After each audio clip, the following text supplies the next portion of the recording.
शाम को 4 बजे से लेकर 7 बजे के बीच में शंकर और पार्वती के भ्रमण का समय रहता है। मेरे देवाधिदेव महादेव और माता पार्वती के भ्रमण का समय, भगवान शंकर पार्वती घूमने को निकले।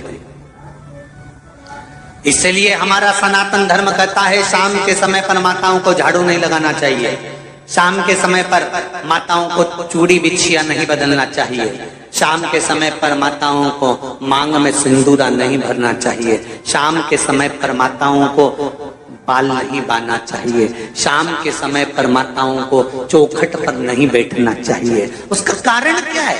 क्योंकि पार्वती जी ने भगवान भोलेनाथ जी से कहा था कि तुम मुझे रोज शाम के समय प्रदोष काल में भ्रमण के लिए लेकर जाते हो, मेरे लिए आज्ञा क्या है? शंकर भगवान ने कहा सुनो पार्वती, मंदिर के अंदर नंदी रहता है, जाने वाला यात्री जब मंदिर में मेरा दर्शन करने आता है तो नंदी के कानों में कहकर जाता है कि शिव जी को मेरे यहाँ लेकर आना। मैं नंदी के अनुसार उनके घर जाता हूँ, मेरा काम है उनका कल्याण करना और तेरा काम है उनके घर की नारी को अखंड सौभाग्यवती का वर प्रदान करना, ये तेरा काम।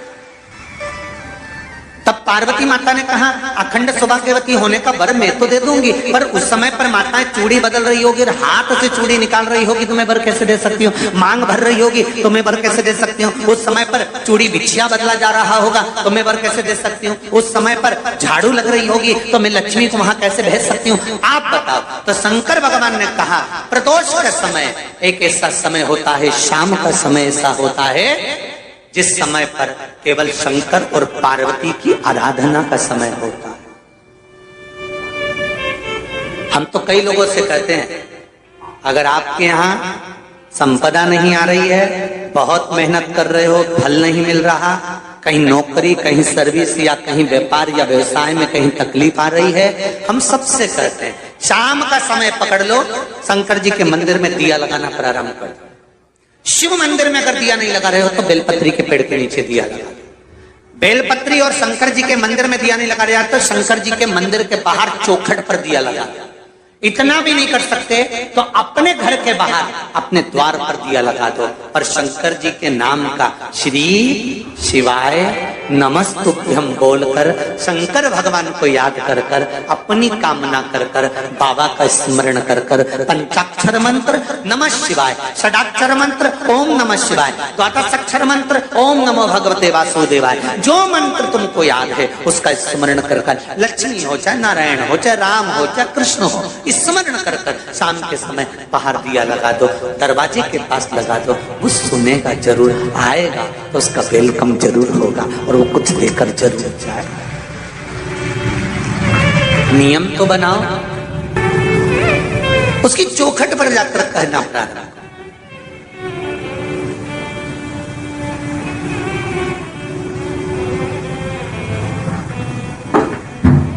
बृहस्पति महाराज ने कहा कि शाम का समय जो प्रदोष का समय होता है उस समय पर इंद्रदेव तुम शंकर जी की आराधना करो। शिव आराधना से शंकर जी जो मार्ग प्रशस्त करेंगे, शिव आराधना से जो शंकर जी कहेंगे वो तुम करना। ठीक है, आराधना करी बाबा भोलेनाथ जी।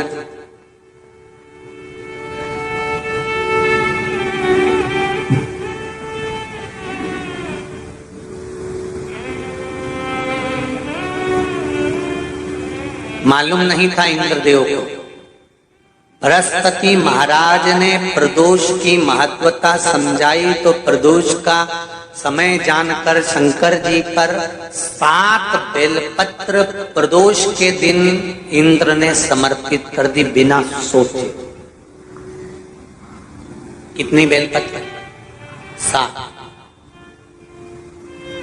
प्रदोष का व्रत करो चाहे ना करो, मंदिर में चढ़ी हुई बेलपत्र को उठा लो,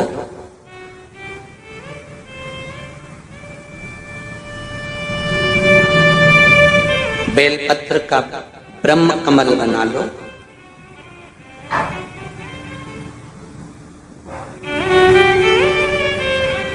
ब्रह्म कमल का मतलब होता है डंडी बीच में रहे, आसपास पत्तियां रहे। 7 पत्ती का ब्रह्म कमल बनाकर, जैसे ये पत्तियां हैं एक जैसी रखी हुई हैं तो इसको फैला लिया 7 पत्ती को आपस में फैलाकर ब्रह्म कमल बना लें।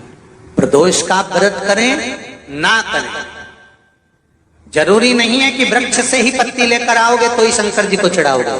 शिव जी पे से चढ़ी हुई उठाकर धोकर ब्रह्म कमल बनाकर बाबा से विनय कर कर, हे प्रभु आज मैं इस काम के लिए जा रहा हूं, बाबा मेरा यह कार्य है, बोलकर श्री शिवाय नमस्तुभ्यम बोलकर शिवलिंग पर समर्पित कर दो। दिन भर के प्रदोष व्रत का फल बाबा एक बेलपत्री समर्पित करने पर ही प्रदान कर देता है। शिव प्रदोष व्रत कर रहे हो उससे बढ़कर कोई प्रसन्नता नहीं, पर नहीं कर रहे तो प्रदोष के दिन या 12 महीने शिवरात्रि या श्री शिवाय नमस्तुभयम। अगर आपको यह वीडियो पसंद आ रही है तो चैनल को सब्सक्राइब करें, वीडियो को शेयर करें और कमेंट में श्री शिवाय नमस्तुभयम लिखें।